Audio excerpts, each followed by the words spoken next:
5 సంవత్సరాలైనా సిగ్గు లేకుండా ఇప్పుడు కూడా సాక్షి పత్రిక యజమాని తరపున వచ్చిన లాయర్లు వాదిస్తాం చాలా చాలా బాధాకరం. ఆర్టికల్లో చాలా క్లియర్ గా చిన్నబాబు చిరుతిండి 25 లక్షలండి అని రాశారు.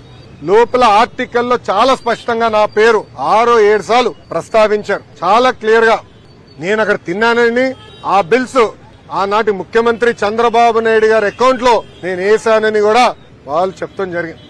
మీడియా అనేది ఒక బాధ్యతగా ఉండాలి. ఒక ఆర్టికల్ వేసే ముందలా రీసెర్చ్ చేయాలి. అవసరమైతే ఆనాడు సాక్షి అడుగుండాల్సింది, మీ పైన కథనం వేయబోతున్నాం, మీ స్టాండ్ ఏంటని చాలా స్పష్టంగా నేను క్లియర్ చేసేవాడు. కానీ మీకు తెలిసిన విషయమే, సాక్షి అనేది ఒక బ్లూ మీడియా. అసత్యాలు రాష్ట్రం అనేది వాళ్ళ నైజం, కొత్త ఏం కాదు. గతంలో కూడా మీరు చూసారు, సొంత బాబాయిని జగనే లేపేసి నారాసుడ రక్త చరిత్ర అని ఒక హాఫ్ పేజ్ చంద్రబాబు నాయుడు గారి పైన లేకుండా కింద ఆయన ప్యాంట్ షర్ట్ వేసుకుని కత్తి పట్టుకుని ఒక ఫోటో కూడా వేస్తాం జరిగింది. దీనికి ఫుల్ స్టాప్ పెట్టాలి, విలువలు ఉండాలి అన్న ఆలోచనతోనే నేను డిఫమేషన్ సూట్ వేశాను. జగన్మోహన్ రెడ్డి లాగా నాకు ప్రజాధనం లూటీ చేస్తా రాదు.